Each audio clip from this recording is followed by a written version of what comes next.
এখন আমি তোমাদেরকে দেখাবো উলম্ব স্প্রিং এর দোলনকাল। উলম্ব স্প্রিং এর গতি যে একটা সিম্পল হারমোনিক মোশন, এটা আমি তোমাদেরকে দেখাবো ইনশাল্লাহ। তো চলো দেখা যাক। ফার্স্টে আমি একটা স্প্রিং নিব। দেখো এটা একটা স্প্রিং, স্যার এটা কি খুবই ইম্পর্টেন্ট, এটা অনেকে পারে না, অনেকে বুঝতে কষ্ট হয়। আশা রাখছি তোমরা এখন যদি ঠিক মতো ক্লাসটা দেখো ইনশাল্লাহ পারবা। আচ্ছা, আমি একটা পজিশন নিলাম এ, আরেকটা পজিশন বি, আরেকটা পজিশন সি, আমি তিনটা পজিশন নিচ্ছি। প্রথমত আমি একটা স্প্রিংকে আমার একটা স্প্রিং এর উপরে বল, একটা ভারী বস্তু ঝুলাই দেওয়ার কারণে এই স্প্রিংটা একটু প্রসারিত হয়ে গেল। মনে করো ভরের একটা বস্তুকে আমি ঝুলাই দিলাম, ফলে এই বস্তুটা নিচের দিকে একটা বল অনুভব করলো, ফলে স্প্রিংটা একটু প্রসারিত হলো। প্রসারিত হয়ে স্প্রিংটা জাস্ট স্থির হয়ে গেছে।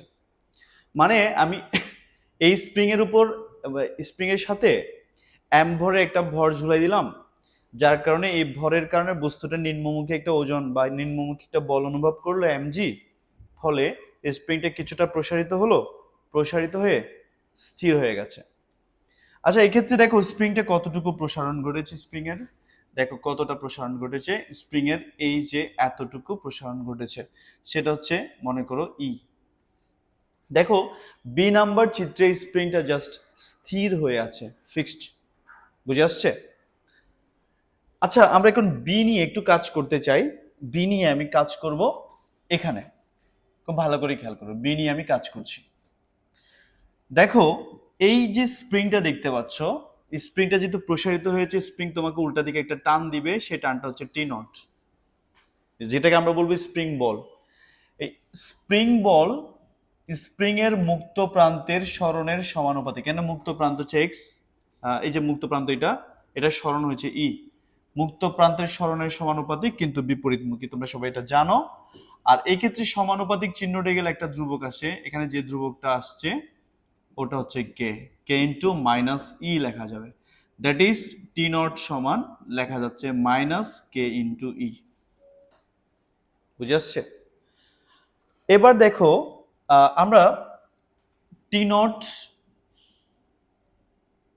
সমান মাইনাস কে ই লিখলাম, এখানে আরো কিছু লেখা যায়, খুব ভালো করে খেয়াল করো। এটা হচ্ছে ইকুয়েশন 1। এই জায়গার মধ্যে স্প্রিংটা স্থির হয়ে আছে, মানে স্প্রিংটা এই পরিমাণ প্রসারিত হয়ে স্টপ হয়ে গেছে। এটার অর্থ কি? স্প্রিং এর উপর যে নিম্নমুখী বল এমজি এবং ঊর্ধ্বমুখী বল যে টি নট, দুইটার সমষ্টি জিরো। অর্থাৎ এটার উপর লব্ধি বল জিরো। ঊর্ধ্বমুখী বল টি নট এবং নিম্নমুখী বল এমজি, দুইটার যোগফল আমরা জিরো পাচ্ছি। ক্লিয়ার? এবার এই টি নটের জায়গায় আমরা চাইলে লিখতে পারবো মাইনাস কে ইন্টু ই প্লাস এমজি সমান জিরো। তাহলে মাইনাস কে ইন্টু ই সমান হচ্ছে মাইনাস এম ইন্টু জি, মাইনাস দুই পাশ থেকে চলে যাচ্ছে। দেখো কে বাই এম, এই কে রাখছি, এম নিচে নিলাম, এই জি বাই ই রাখলাম। এই পার্টটা তোমরা বুঝতে পারছো, আমি বি নাম্বার চিত্র থেকে দেখাবো। এবার পজিশন নাম্বার সি, আমরা সি থেকে দেখাবো। স্যার এটা একটু মনোযোগ দিয়ে শোনো, আশা রাখছি তোমাদের উপকার আসবে, পয়েন্টটা খুব ইম্পর্টেন্ট। আমি একটা কাজ করলাম, এই যে এরকম আছে, এবার এটাকে আমি একটু টেনে ছেড়ে দেবো।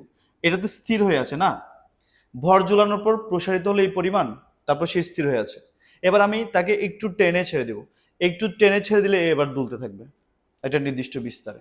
তা আমি যখন একটু টেনে ছেড়ে দিব তখন সে কিরকম হচ্ছে দেখো, আমি যখন টেনে ছেড়ে দিলাম, এই দেখো সে আগে তো একটু প্রসারণ ছিলই এই পরিমাণ, দেখছো এই পরিমাণ প্রসারণ ছিলই, এখন সে আরেকটু প্রসারিত হয়েছে, কতটুকু? এক্স। ওজন এম জি নিচের দিকে কাজ করছে। দেখো এটা টোটাল প্রসারণ হয়েছে ই প্লাস এক্স, তবে এটা কিন্তু এখন দুলছে।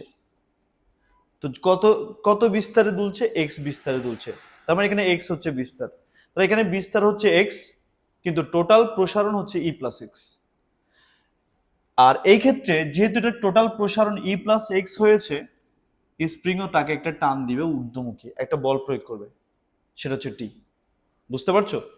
খুব ভালো করে খেয়াল করো, এখানে সে স্থির ছিল, জাস্ট কিছুটা প্রসারিত হয়ে স্থির হয়ে গেছে, কিন্তু এখানে সে স্থির নেই, সে একটা বিস্তারে দুলছে। এখানে বিস্তারটা হচ্ছে এক্স, মাথা ঢুকছে? এখন আমরা সি নাম্বার চিত্রকে যদি একটু অ্যাপ্লাই করি সূত্রগুলা, তাহলে T is proportional to minus e plus x লেখা যাবে। কারণ কি, এখানে টোটাল প্রসারণ হচ্ছে ই প্লাস এক্স, টোটাল প্রসারণ। এই জন্য স্প্রিং বলো তার সমানুপাতে চেঞ্জ হবে। সমানুপাতিক চিহ্ন উঠে গেলে একটা ধ্রুবক আসে, এখানে যে ধ্রুবকটা আসছে ওটা হচ্ছে কে ই প্লাস এক্স। তাহলে টি সমান লেখা যাবে মাইনাস কে ইন্টু ই প্লাস এক্স লেখা যাচ্ছে। বুঝতে পারছি? তবে এখানে একটা জিনিস মাথায় রাখতে হবে, এক্ষেত্রে ঊর্ধ্বমুখী বল টি, নিম্নমুখী বল এমজি, দুইটার সমষ্টি টি প্লাস এমজি, দুইটার সমষ্টি জিরো না, বরং একটা বল। কারণ সে দুলতেছে মানে একটা বল এটার উপর ক্রিয়া করছে। এখন টি এর জায়গায় লেখা যাবে মাইনাস কে ইন্টু ই প্লাস এক্স রাখলাম, প্লাস এম জি রাখলাম, সমান এফ মানে এম এ লেখা যাবে। তাহলে মাইনাস কে ইন্টু ই মাইনাস কে into x plus M G সমান এম এ লিখতে পারলাম। ওকে, এখানে দেখো এই কে ইন্টু ই মানে হচ্ছে এম জি, মানে আমরা এই কে ই এর জায়গায় এম জি লিখতে পারবো। আমি এখানে এম জি লিখলাম, minus K X plus M G সমান হচ্ছে এম এ লেখা যাচ্ছে।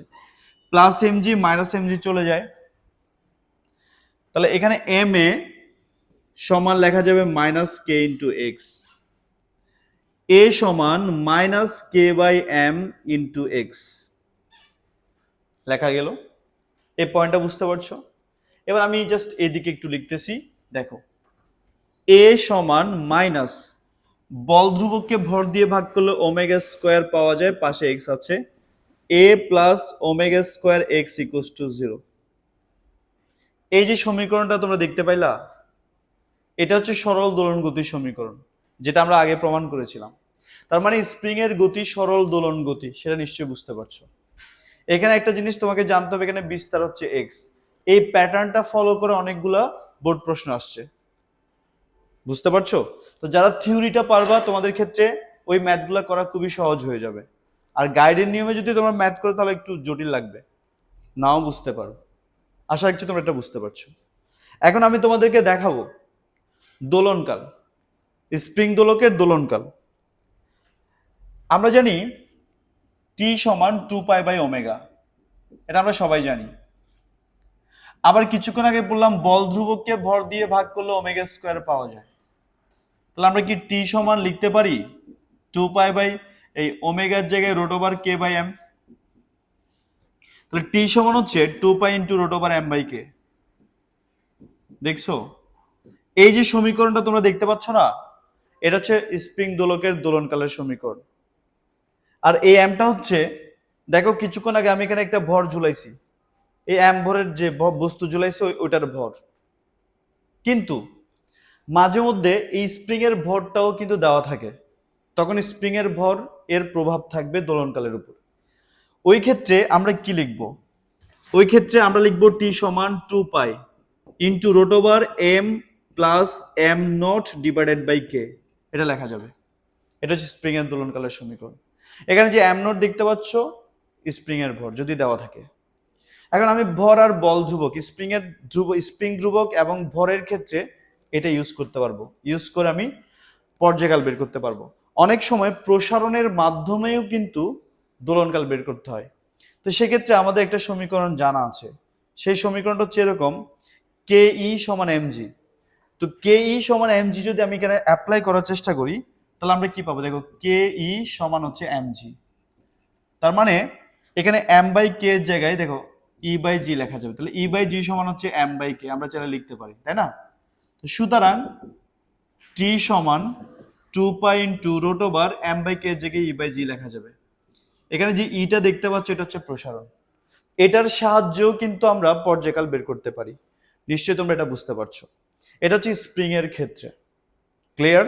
সো এটা খুবই ইম্পর্টেন্ট, এটা ভালো করে পড়বা তোমরা, তোমাদের কাজে লাগবে।